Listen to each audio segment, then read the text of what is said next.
Welcome to Experiments in Leadership. I am Sonu Bhasin. Experiments in Leadership is a space where industry leaders share their thoughts and stories and anecdotes about various facets of leadership. Before we get on with this episode, I do want to urge you, as always, to subscribe to my channel. It has great conversations with some really super cool people, and it is free to you. So, what are you waiting for? Go for it. Now, for our conversation of the day today. Gujarmal Modi was one of the largest industrialists of India at the time of independence. He was probably the only industrialist in India who had a town named after him in the shortest time. Took him less than 13 years. Modinagar is the town that he set up from scratch and the one that was named after him, which, by the way, even today is a thriving city. Gujarmal Modi was awarded one of the highest awards in pre-independent India, which was the Padvi of Rai Bahadur. And then it was followed up by a Padma Bhushan in independent India. But today, if you catch any random person on the road and ask him, कि भैया आपने गुजरमल मोदी का नाम सुना है क्या? Chances are you will be met with a blank look. And now if you ask the same person, भैया आपने ललित मोदी का नाम सुना है क्या? You will see an immediate gleam of excitement in his eyes and he is most likely to say, वो IPL वाले. Now, I am sure that the late Gujarmal Modi would find this all very amusing. I am also sure that he would be extremely proud of his eldest grandson, Lalit Modi. And it is this grandson of Gujarmal Modi who is with me today to talk more about his grandfather, or Babaji as he called him, and share some stories and leadership lessons that he learned from him. So welcome to Experiments in Leadership, Lalit, and looking forward to this conversation with you. Thank you very much for having me on the program. Really blessed to be here, and I'm very happy to discuss about my grandfather, who we fondly called Babaji, and I grew up under him, and more than I grew up under my parents. Yeah. So how old were you, when he passed away? I was 78, would be approximately 14 years, 15 years. Yeah, so then you did spend at least some time and a lot of time that you remember. But, as I was researching when I was writing my book about your grandfather, I found that there were some similarities between his life and yours. So let me just name a few. So Gujarmal Modi couldn't go back to his hometown for many years because he was banished from the Patiala Riyasat. But that is an interesting story in itself.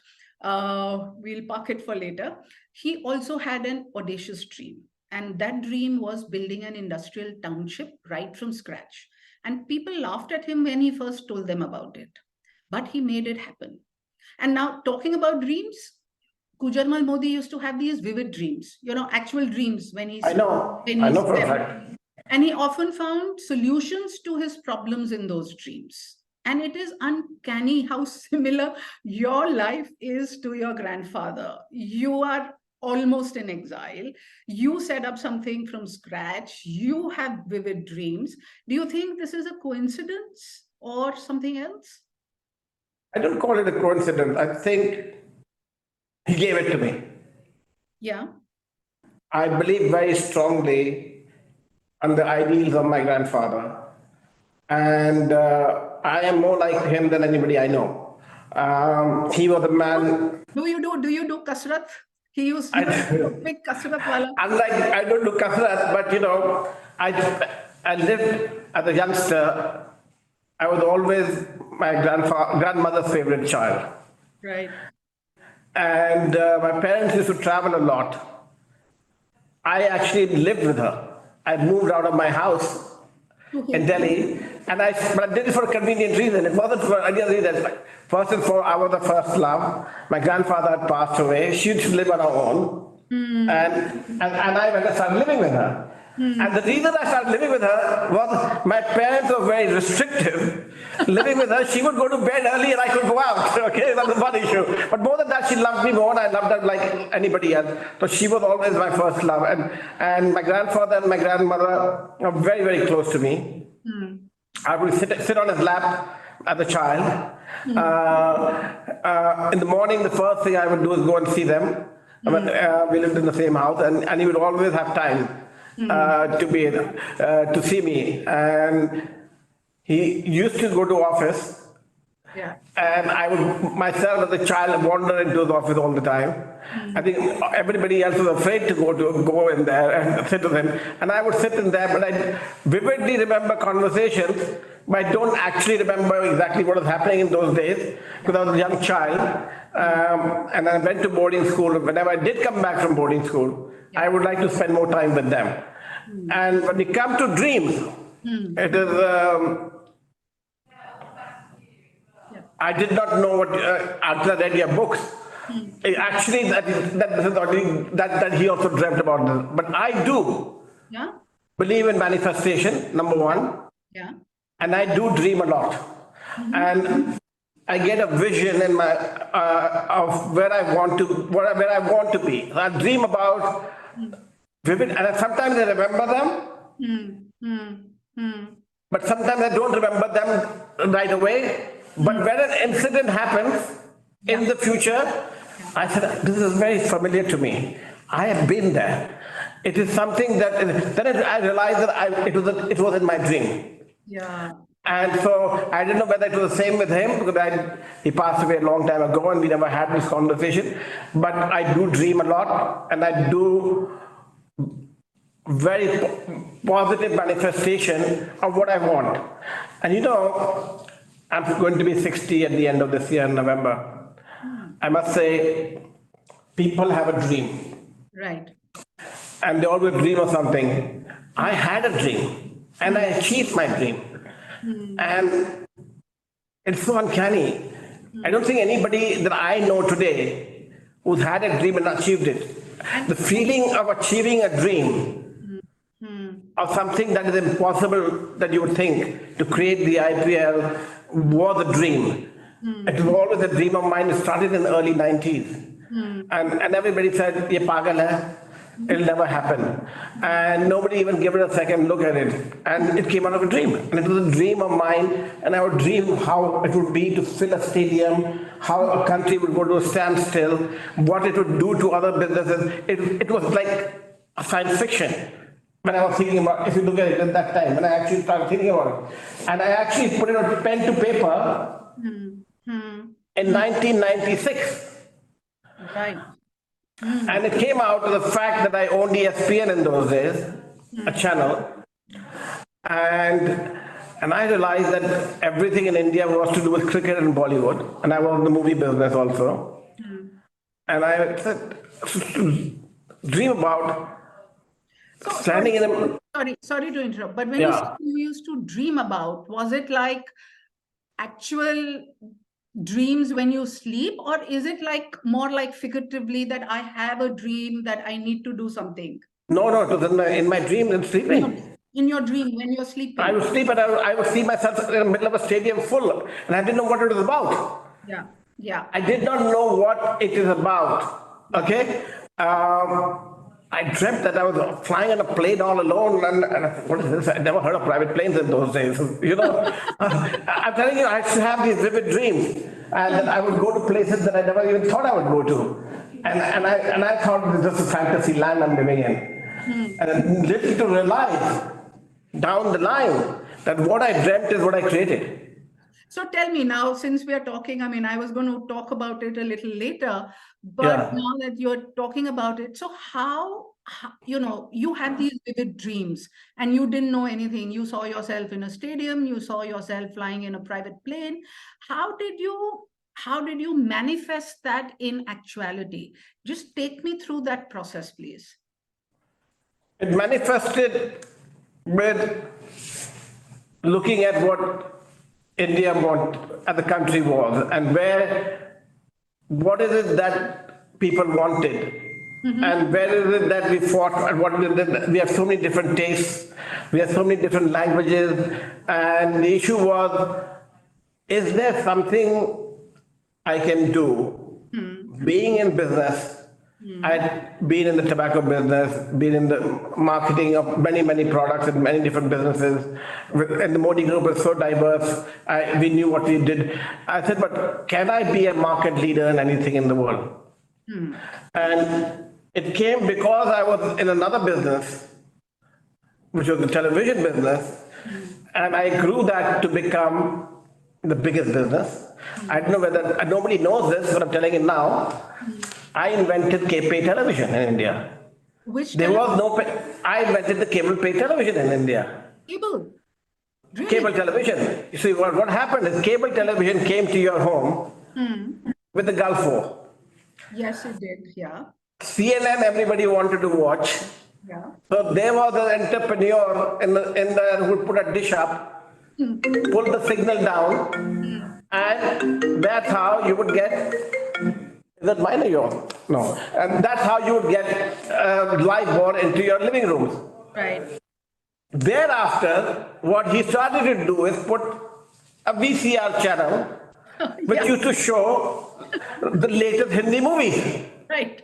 With those creepy crawlies running at the bottom. Around. And so he would pirate those movies and he would hook up 50, 60, 70 homes around the country, around this place, and he would charge you 30 to 50 rupees a month to give you that service. Yeah. And slowly, whichever channels were available through satellite coming down free, he would start to pump those. Yeah. This business then grew to about 100,000 cable operators across the country. But nobody knew who they were. So if I was a big television operator or channel operator, I didn't know who he was. So I would pump my signal down, and the signal he would pick up if he found it interesting, and he would give it to you in your home. Right. This is all well and fine. Now, if I'm a broadcaster, I want to make money out of it. Yeah. How do you do that? I have to know the cable operator. I must know how many homes he's connected to, and how do you, and then give him the signal and make him pay for it. Right. He wasn't interested. He had tasted blood. He was getting everything free. So I went to a company called. I was already in partnership with Disney for being Disney products. So I went to that company, Disney, and I said, why don't we launch ESPN in India? They said, we don't know anything about India. There is a Goliath, Star TV, who's giving lots of programs. How do you want us to compete with Star TV? I said, very simple. You partner with me. I will get all the cable operators to take our signal and pay for it. All 100,000 of them. Yeah, they said, but how can you do it? Nobody knows that. I said, I'll tell you what, you give me 2 years Yeah. time to do this. We will be the first person in the country to get pay television. So what did I do? They shook hands with me. We signed an MOU. I said, but in 2 years' time, you must buy all the cricket. Mr. Murdoch did not think that there was going to be any competition, so he did buy long-term contracts. So they quietly started to buy all the cricket on the basis of a handshake. I was in the tobacco business. Our business worked on the basis of selling cigarettes to the panwala. We would deliver the cigarettes, and in the return we would collect money on the evening. The cycle salesmen. I called a meeting of all our salespeople. There were a few 100,000 of them. We go to every street corner in the country. I said, if you see a dish anywhere, you go there and find out what is beaming. But why would he let you in? I said, you tell him that we have a company called Godfrey Phillips and we have a brand called Foursquare. We want to put Foursquare advertising on your VCR channel, which was the #1 channel that people watched. We want to, depending on number of households you have, we will pay you for those number of households every month. Wonderful. Now look at the equipment and everything, and we will pay you by check. And you tell us, you give us a bill of how many subscribers you have. Instead of 2 years, it took me 2 months. 2 months? And instead of 2 years, it took me 2 months to get 100,000 cable operators addresses, telephone numbers, and what they had. because now they were getting money from me, extra money, not realizing what I wanted to do. So I built a relationship with them and I started a company called Modi Entertainment Network now, which I said a separate company, and where Godfrey Phillips would give us the money to put the advertising in, and we created a cable network business. So then I launched ESPN, the channel. For 2 years, we gave it free. Okay, but we put a box in every one of them. So I had 100,000 boxes installed in every cable operator's cable group. They were very happy. I was giving them a free box. And they would welcome me. I kept paying them for the television. One fine day, it was India-England test match, starting in England. In 1993, I switched off the signal. And I said, now you have to pay me. They said, what do you mean? I said, now if you want to watch the cricket, you pay me for the number of subscribers you have. So, not realizing that another company of mine had gone to them and had got the subscriber billing, that was Godfrey Phillips. So the guy would tell me, I only have 10 subscribers. I said, but I've been paying you for 200 every year, every month. Right. For 2 years, I've been paying you 200 rupees for every subscriber that you have.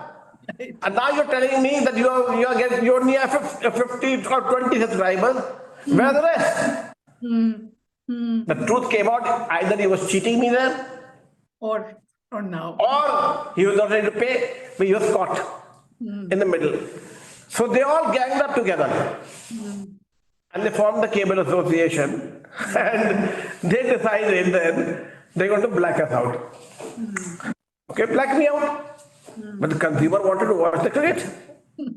No. So the idea was to break it. How do you break it? You have to find one guy you have to break. My grandfather always told me, घुस रहा है घर में, घुस जाओ तो बाद में करेंगे देखे. So you found one guy, and this is, आपको मैं सिग्नल फ्री में देता हूँ. आप मुझे पेमेंट मत करो 1 साल के लिए. And if you are able to give him free, the other neighbors get jealous.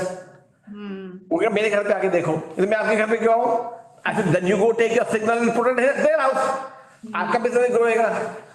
That is how I broke the cable business.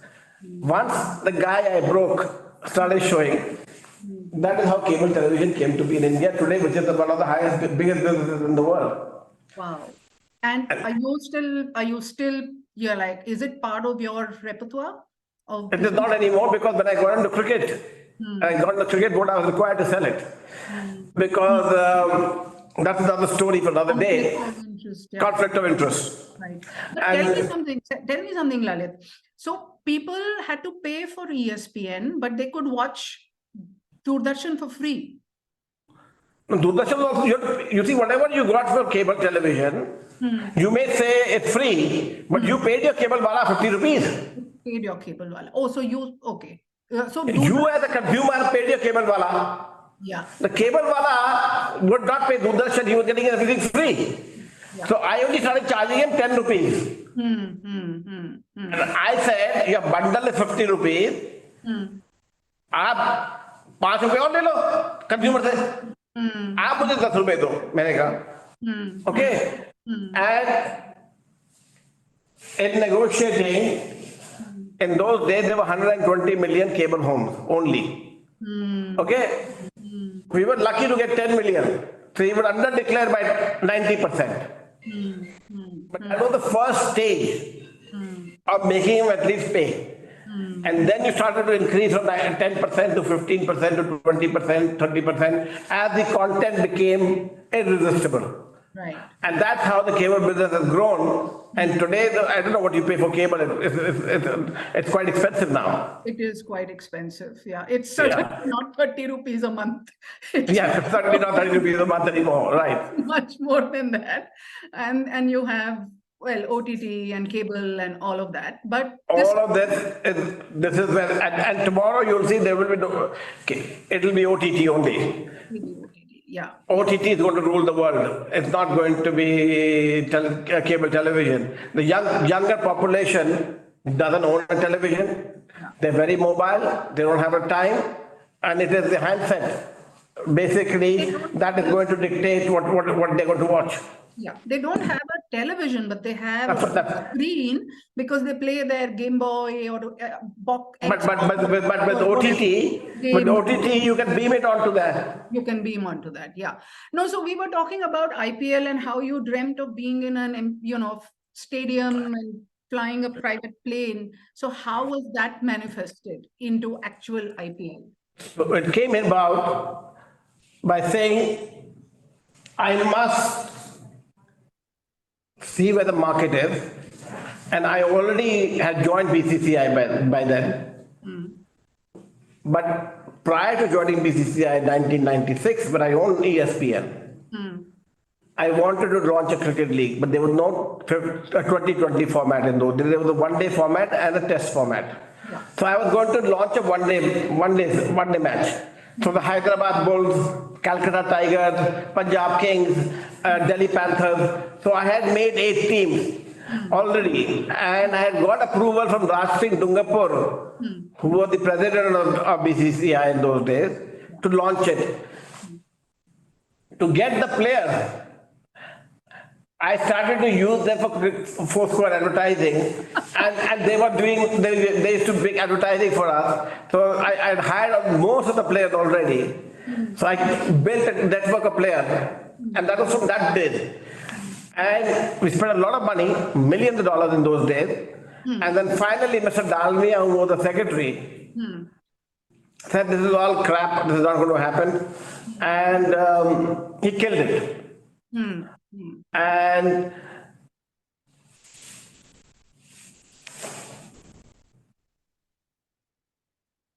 the reason I got into I had ESPN and it still was number one, it had an impact on Star TV. So Mr. Murdoch's business was going down and ESPN business was going up. So he wanted a way to find how to get ESPN. But they're rivals around the world. So my godfather was somebody called Michael Eisner, who used to run Disney. He taught me everything that I need to know about Disney, and his idea was, why don't we launch a cricket league? And he taught me what we should do, because he owned a team called the Mighty Ducks in the US, which was the ice hockey team. Okay. And then Disney licensing and merchandising, and with ESPN, I understood the business of how to put a thing together. And then the Murdochs decided to do a joint venture with Disney and throw me out. Okay. And I felt very cheated. We took them to court in America, we won, but then they would take it to a higher court, we lost millions of dollars. So I said, this is not going to work. I need to find a way to find out what Mr. Murdoch wants and to find a way to stop it. How do you do that? Is to get onto the Cricket Board of India. So now we are in 1998. I worked for 7 years to get into this closed-knit club called the BCCI. Every time I tried to open the door, it would shut on me. Because they knew me. An outsider. An outsider. It was a closed club. Nobody had, it was like the fiefdom. So I became a member of Himachal Cricket Board. They found out. Then I became of Goa. They found out there also. They would then not let me come in. Then Mr. Bindra, who was the president of Punjab Cricket Association, and I became respected me a lot because of what I did for Indian cricket with ESPN. And I had told him my vision of launching a league. And I told him in those days that I can make the BCCI 2,000 crores. You're getting 20, 30 crores, I'll get you 2,000 crores. Because I knew the value, what people are ready to pay for it, because I ran the channel. Is it not possible? So that day, I remember very clearly, it was in 1999. We had a press conference where he made me vice president of the Punjab Cricket Association. And he said, lay out your plan. And I laid out my plan that if we were to come into power in the BCCI, I guarantee I will in year one make you 2,000 crores. So that became a headline news. Everybody started laughing at us. And I said, you should lock up Mr. Dalmia and throw the keys away. And became a big, Lalit Modi saying we should jail Dalmia for his being a crook. Because there were deals within deals within deals that people used to do. And the cricket clubs would suffer. Players were not getting the right money. There was no money putting infrastructure in. TV companies are making all the money. To keep it long story short, we worked on that, and in 2005, along with my good godfather, Mr. Sharad Pawar, we were brought into power. The day we got into power, leave 2 years, I'll make you 2,000 crores. I tore up all the contracts that BCCI had. And I rebid everything out. And I made them 10,000 crores. 10,000 crores. Crores with the same product. Within a few months. Within a few months. For your cable, instead of 2 years, 2 months. Again, now when I made them that, I said I want to launch a cricket league. India had never played a 2020 game. Till then, really? Ever. There was now in 2007, September, ICC World Cup in South Africa. But for 2020. The Indian team had just finished the tour to England and were coming back. And all the players in India and the board members said, we are not going to be interested in this. In the T20 format. In the T20 format. Yeah. I said, no, we must play in this format. So India sent the B team. The B team was captained by a guy called Mr. MS Dhoni, who's very famous now. But Sachin Tendulkar, Rahul Dravid, and all of them decided not to play. This is not for them. I decided I want to launch the Indian Premier League. And the BCCI will launch it, and BCCI gave approval to launch it. But basically, they said, let him do what he wants. It's not going to work. It's not going to work. करने दो उसको खुद अकल आ जाएगी और फिर No, because he has paid so much money there, he wants to do it. Okay, let him do it. Okay? It was that angle that I did. I go to South Africa. There's no money available. The BCCI said we'll give you 50 crores. Okay, but I took no 50. I didn't take the money from them. I said I know I had access to 50 crores, but I said I'll show you how to do this without money. Okay, so I launched the IPL without money. No money. How? This is the interesting story. The interesting story is that this is the first time somebody will know about it. Is I went to all the players in South Africa because everybody was there. Yeah. I said, I'm going to be looking at launching a cricket league. Will you play for us? And to make it successful, I needed 100% of the players. Right. I said, if you sign with me now, and if I launch, that is if, I will put you in an auction and your minimum price will be this. Really? But I cannot give you... How did you think about this? Because I said, I can't sign a contract. If I sign a contract, I have to pay them now. What happens if it doesn't work? What happens if I don't find all the pieces together? The critical pillar was players. Without the players, I had nothing. So first I needed the players. After the players, I needed to find owners. Yeah. No. First the players, then a broadcaster who need to buy the rights. And third are the owners. Yeah. Okay? So first thing was to get the players. So I went to all the players. I said, no money right now. But what are you earning today? Somebody would say $100,000 a year. I said, to play 14 games for me, I'll give you minimum 100,000. But you're getting a salary of 100,000 right now to play the whole year. But you may even get more. But I can't give you more than $10 right now. As an example, $100 if you want. If you sign a contract, I'll give you for $100 now. So you have to bound him. But if I do launch, then you're signed on with me. And then I went into the Indian cricket dressing room, and I said to all the boys, you know what? What is your dream? Somebody said this. The biggest dream was Yuvraj Singh. He said Porsche. I always want a Porsche. I remember somebody said Ferrari, a Porsche. So I said, you know what? If anybody takes 6 wickets in an over, or if anybody hits 6 sixes, I personally, as Lalit Modi, would gift you a Porsche. It was nothing, never done before. Everybody laughed, took it for a picture, it was a good laugh. We talked about many things. Come India-England match 2 weeks later, Yuvraj Singh goes out and hits 6 sixes.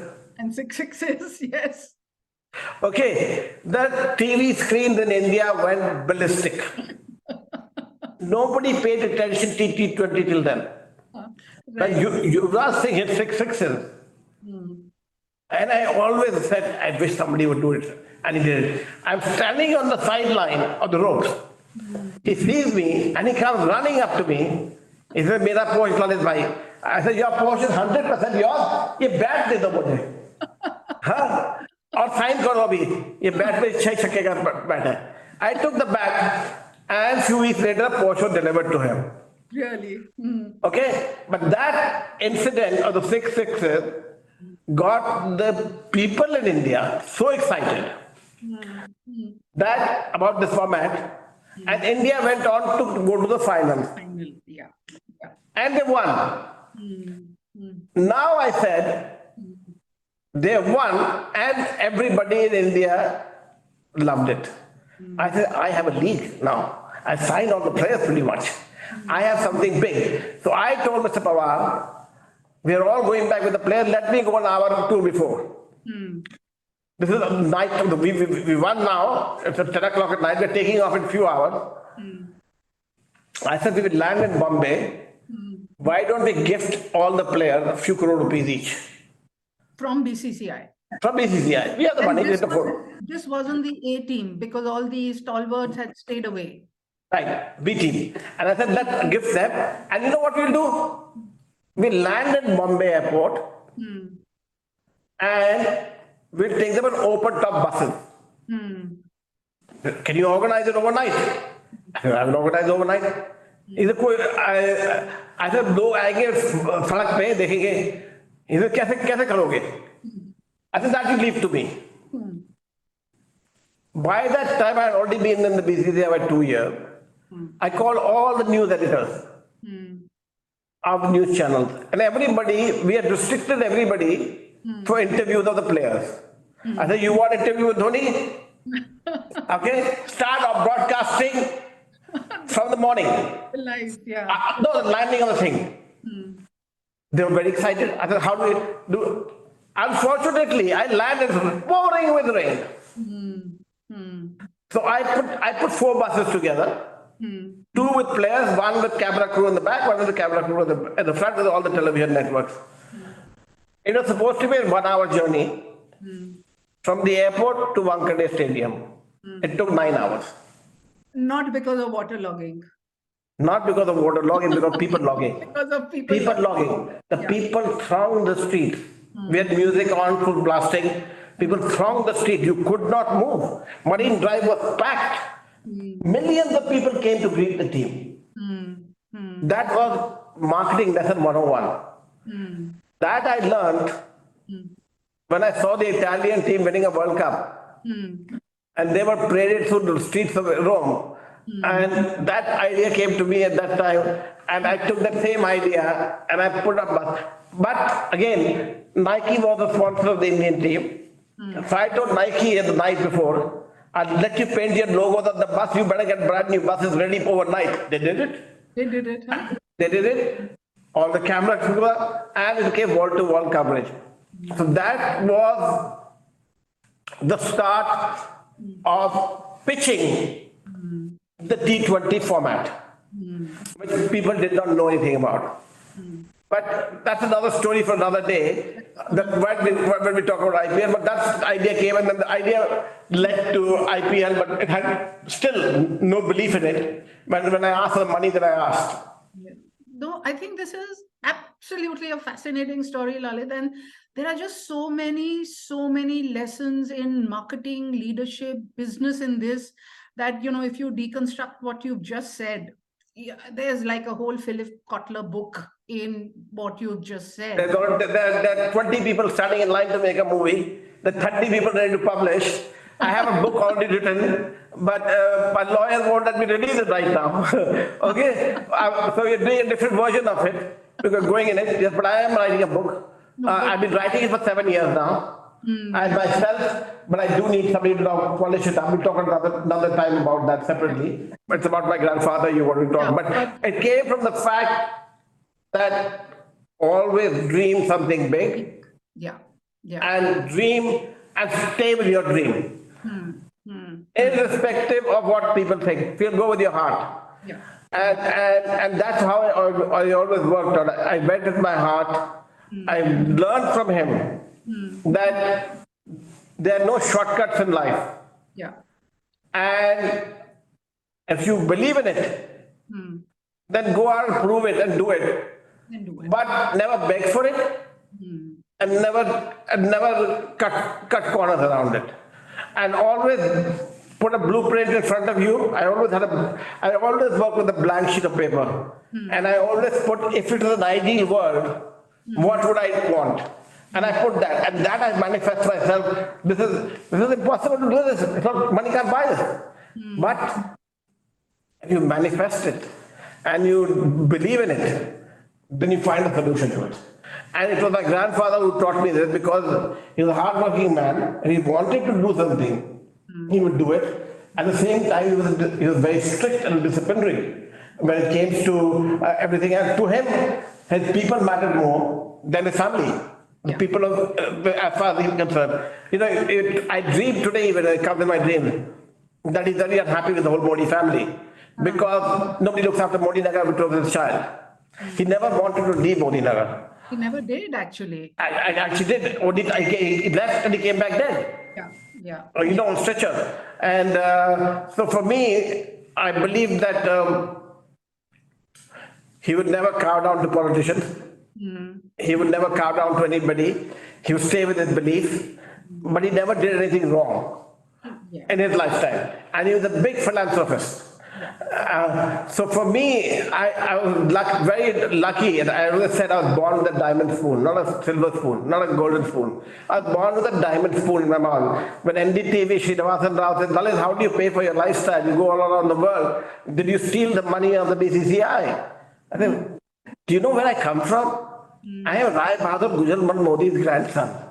I don't need anybody's money. I am the one who made it. I gave it near 40,000 crores when I left the BCCI. They had 40 crores when I entered it. When I left BCCI, they had 47,840 crores in the bank. Do you think it came from anywhere else? If I wanted to steal, I could.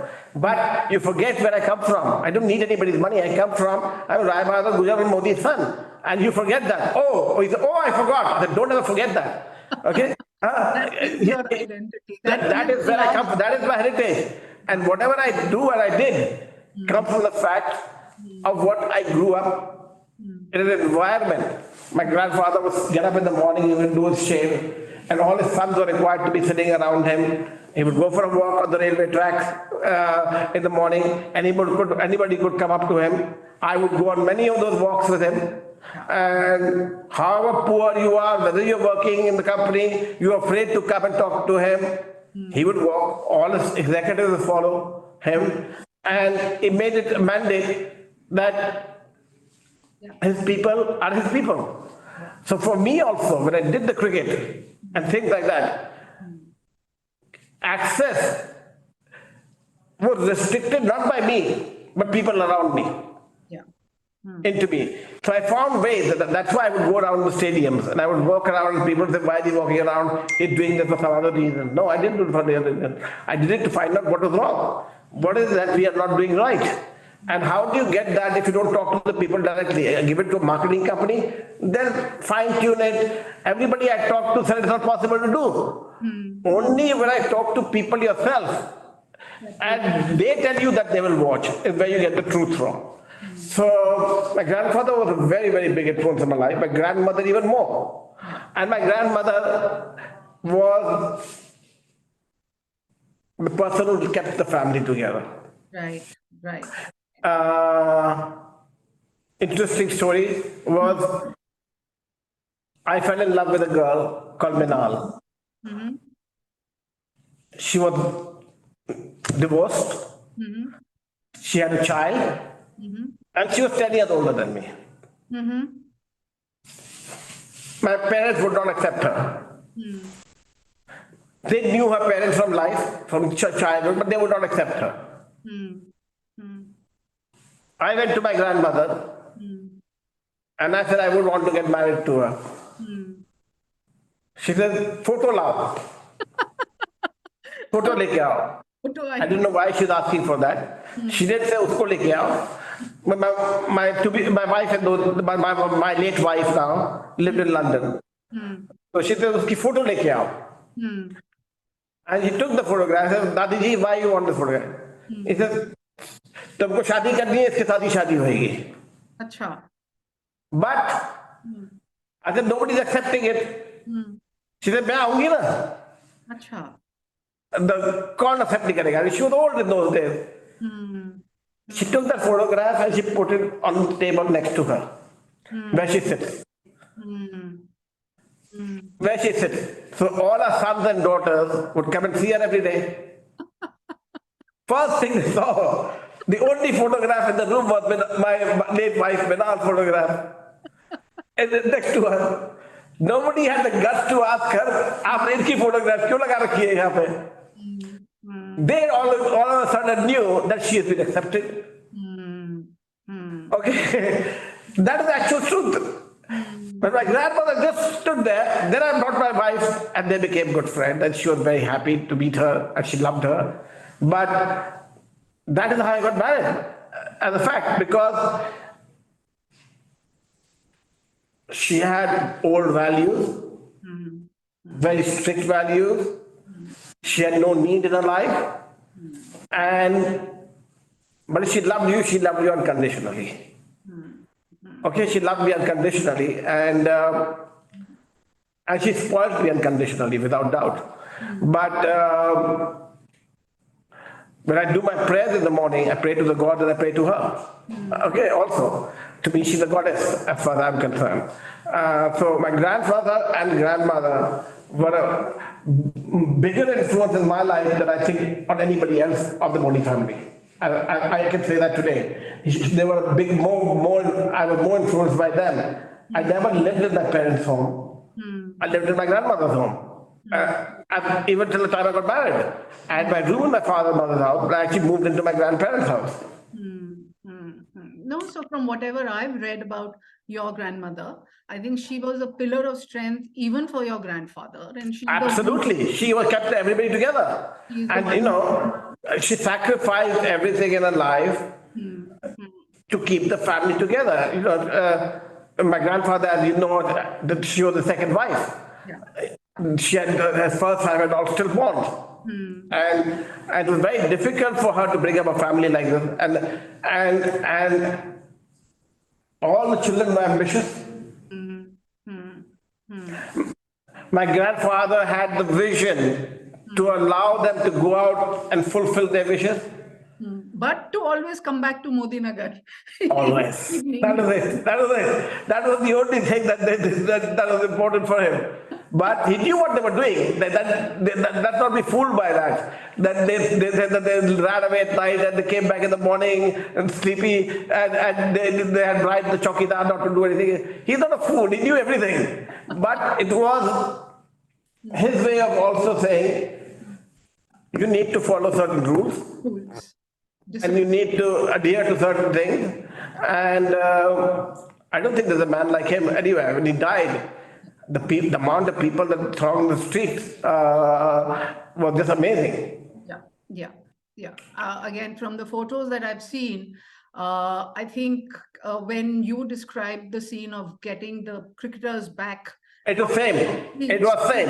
It was. I remember I was in the house crying, and I had to get. The house is right across from the temple where they brought his body to, and I was wondering because they were coming, and there was no mobile phone in those days, and nobody had any idea where he was. I'm supposed to be there now before 2 hours, 3 hours, 4 hours.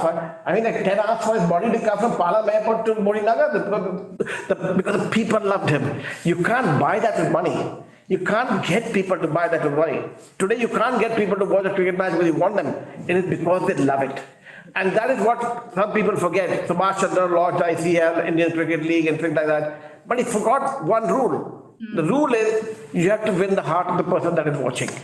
And if you don't win the hearts and minds of the people that as your customer, you don't have a customer.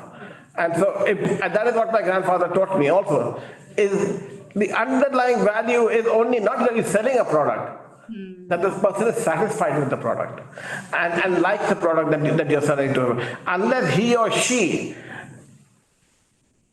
is able to do that, you're never going to have a customer. You're going to be a fly-by-night operator or a fraud. And that the product has to have quality, and that quality has to be maintained. Without doubt. That is right. You don't win a customer's heart if you don't have the quality of the product. So if you can't make it, then don't do it. I've got many opportunities in my life for people to say, do it.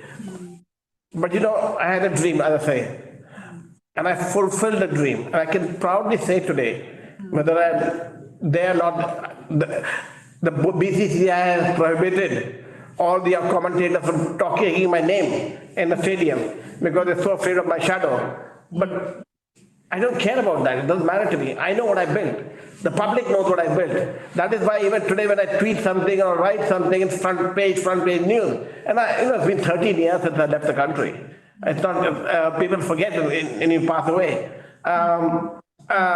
You rightly said in the first line, I was actually the black sheep of the family when I was growing up. My grandfather, as you said, was banished from the kingdom. Yeah, he was banished. I likewise, I left the country, but it's like a banishment. It is like a banishment of the country. So it is something very similar to what he went through. He went through and he established something very big. Yeah. If he hadn't done that, I established something big and then I had to leave. Yeah. Okay, but it may not be in the same order. Yeah. But we have a lot of similarities.